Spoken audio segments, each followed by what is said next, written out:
Have you ever felt like you're working so hard on yourself? You're developing new habits, you're working on your patterns, you're journaling, going to therapy, doing your healing work, and yet you still feel like you're falling behind. That's what I'll be talking about in this video. And I'll explain why it happens and what you can do about it and how it doesn't really mean that you're failing. So let's get into it.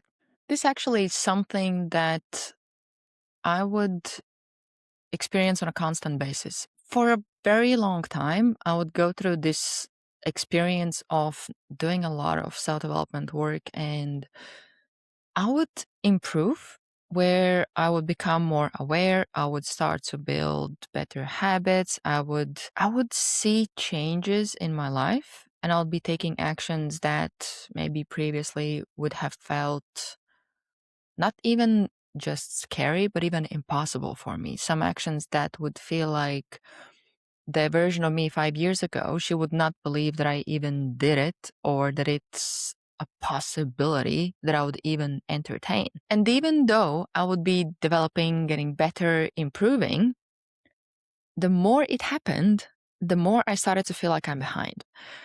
And when I would do some thinking and reflecting on it, there's a couple of things that I have understood. One of them is that the more you work, the more you develop yourself, the more you expand your awareness of things that you can keep working on, or you'll open new doors that you didn't even know existed to the rooms that you had no idea that they're there, and you had no idea of all the things that actually are within that room that you need to go through, sort out, and address.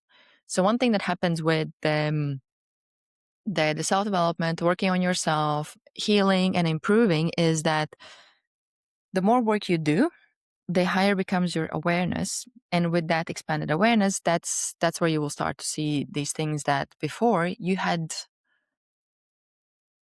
It's not even that you had no idea they were there, but you maybe were not in a place where you were ready to address them yet. Because the other thing that happens with gaining these levels of growth, awareness, improvement is that you start to build your capacity to actually deal with more, or address some more important things, or address some more complex patterns that you might be going through or experiencing that at the very beginning you were not able to address or work through. And and that's where there's just, I think that the biggest awareness that helped me is that there's layers to that growth, because initially you don't see what you don't see. So you're kind of living this naive life where there might be something that happens, or through engaging with somebody or having some kind of insight, you start to kind of you wake up, you become aware. Oh, I have this thing that I need to work on. So initially you start to identify that like one thing or one area, or there's one area that you might be unhappy with, that might be bothering you, and it bothers you to the point where you know kind of you just know you have to address this. And then as you work through that, you start to see some improvement, you start to see some results, but then as you do that, through that growth, you start to see something else that you could work on.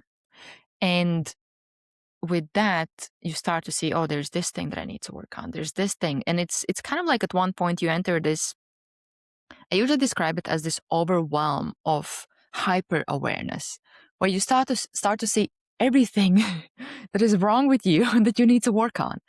And this is a tricky place to navigate, especially when you're going through that journey by yourself and you don't really have maybe support system, mentors, coaches, or somebody that can help you to walk through that, because it can feel very, very overwhelming. It can feel very heavy, and it can feel like you don't really know where to start, because you start to see everything that you need to be working on. And as you keep working on these patterns or behaviors, or you work on different areas of your life, you just naturally start to see more things to work on.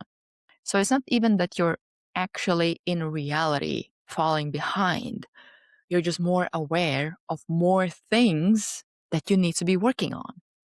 And the reality is that you're actually moving forward faster, quicker than you did before, but you're just much more aware of all the things that you actually either work on or need to be working on. And the more you work on those things within like each of those areas, the more you become aware of other angles or other like paths that you need to address or work on.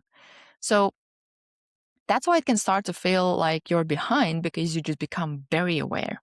Also, the feeling behind a lot of times comes from the comparison.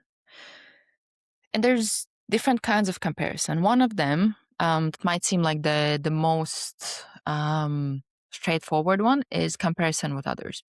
And you can get to the point where you now start to look at others, you start to compare yourself with others without having any context whatsoever of their life, of their background, especially if we look online, and that's the place where everybody shows the highlight reel of their lives.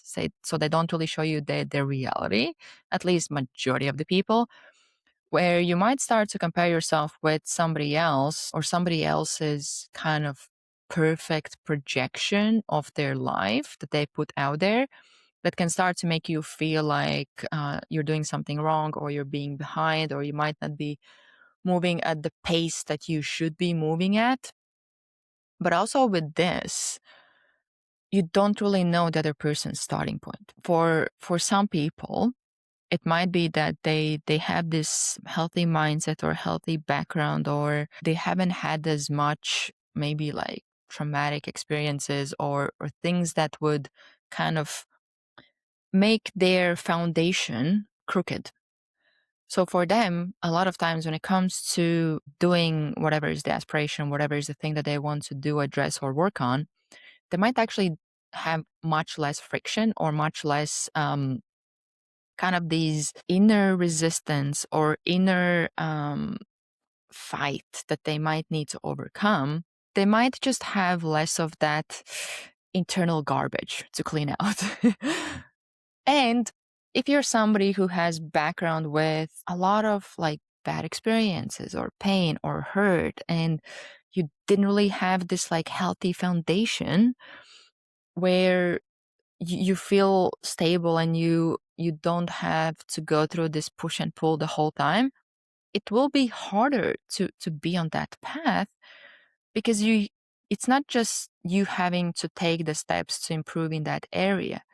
It's you having to go through this internal turmoil and this like fight or a conflict within yourself just to show up. So just keep in mind that not everybody starts at the same place. Not everybody tells you the whole story. And just because it seems like it's easier for somebody else, it doesn't have to mean anything about you, because each of us, we have different journeys, different experiences, different backgrounds. And the best we can do is literally just take one step forward. And if you look at others, look only with the mindset of encouragement or getting inspired or learning or looking at them as showing what's possible. The second area where we tend to compare ourselves, or where we do comparison, is comparison with ourselves. And more specifically, comparison with where you thought you should be by now, or where you assume you should be by now, or based on the progress that you thought you should have made by now. And this can cause a lot of trouble, because you can start to put these expectations on yourself, where you start to measure yourself against this timeline that you have created in your mind, where I have nothing against the timelines and goals and being ambitious, unless they now start to become destructive to you, where every time you start to get closer to whatever was the deadline for whatever it is that you wanted to work on or address, and you start to feel more stressed, more anxious, more overwhelmed, you start to see more self-sabotage, where you might actually go back to your old ways, or you start to make it mean something about you. Like for example, if you don't lose this amount of weight in like this amount of time, it means that you're lazy, or you're not good enough, or you will never get there. You start to kind of jump to these conclusions. that is not a good way to approach it, because you're just going to make it harder for yourself. And I think it's the hardest for people that have high standards, because if you have, let's say, there's a difference between standards and expectations. So I think you can have high standards but have low expectations. So you have this standard that you want to reach, and instead of beating yourself up for like being here and not having covered this gap, this is kind of where those expectations come in. You expect to be here within whatever is the time frame that you have created, and with that, you actually start to make more problems because you're starting to get too focused on where you're not. So you focus too much on the gap. What I have noticed help me is have high standards. So I'm never about lowering your standards, but also be aware of where you are. So don't have these unrealistic expectations of yourself to be at this standard or be at this level of execution day one. So be mindful that it will be a process, it will be a journey. It doesn't mean you need to lower the standard. The standard still stays, but just be mindful that the higher is the standard, the more work, more effort you will have to take to get to that level. And it doesn't mean you can't reach the standard that you have set for yourself.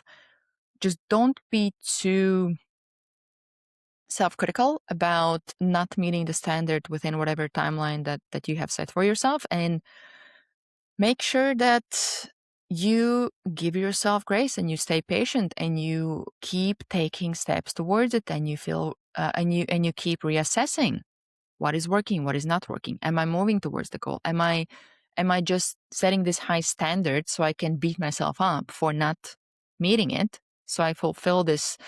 It's kind of like this self-fulfilling prophecy where I have this high standard and then I don't meet it, and then I use this as a reason to beat myself up and feel bad about myself. And then I just go through this exhausting circle over again. And not that you don't get anywhere, you still progress as long as you take the action, but that experience emotionally and energetically, it doesn't really feel, it's not the same. And it can feel a lot like this war with yourself that you go through. So the few things that I would want to leave you with, or maybe some of the reminders that help me when I'm in these moments when I'm starting to feel like I'm behind or I'm not maybe where I would want to be at the timeline that I would want to be at, is first one is radical acceptance. You need to sit down and accept yourself and accept where you are.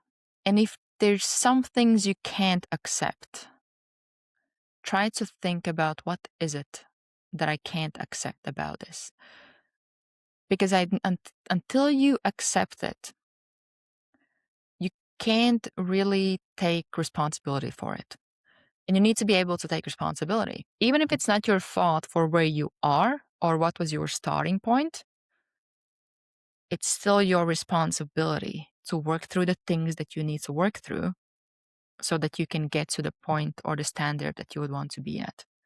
So radical acceptance is huge, but also taking responsibility and understanding that from this moment onwards, it's your responsibility. It's nobody else's. And unless you see it as your responsibility, you will want to delegate that responsibility to somebody else. And that way, you give the control away instead of taking it back, take ownership, and know that it's on you to make it happen. Also, keep in mind that this is never-ending journey. Self-development doesn't really have a finish line. There's no finish line when it comes to exploring and expanding your purpose. There's no limit to exploring and expanding your potential. There's literally no limits. All we do is we just keep scratching the surface because we are limitless. So if you're committed to the lifestyle where you are working on yourself, developing yourself, it will never end. There's no finish line. There's always another layer. There's always another thing you can develop and improve. And also, not from energy that, oh, you're not enough, you're not deserving, or you don't like or love yourself with where you are, and you have to get there to feel good about yourself. It's more so, I I want to go explore, work on myself, develop myself because I love myself, because I care for myself, and because I'm curious. Where can I take my life and my reality? And lastly, you being where you are, it doesn't make you a failure. It makes you somebody who is on your journey. Because in any book, any movie, you you you don't really, you can't really have story where you cut out the middle. Whatever you're going through, whatever you feel, whatever is the struggle, the challenge that you're currently facing or going through that might make you feel like you're behind or you're failing, that is the part of your journey. It's it's something that makes you who you are, and the future self of you will tell that this experience is what made me who I am today. So these experiences, these challenges, these things that we need to work through, that is the beauty of it. That's the journey. If you had everything perfect and nothing to work on, nothing to address, what's the fun in that? There's no growth. There's no new horizons that you can explore and expand. And soon enough, it starts to get boring where you will want to look for something to improve and work on.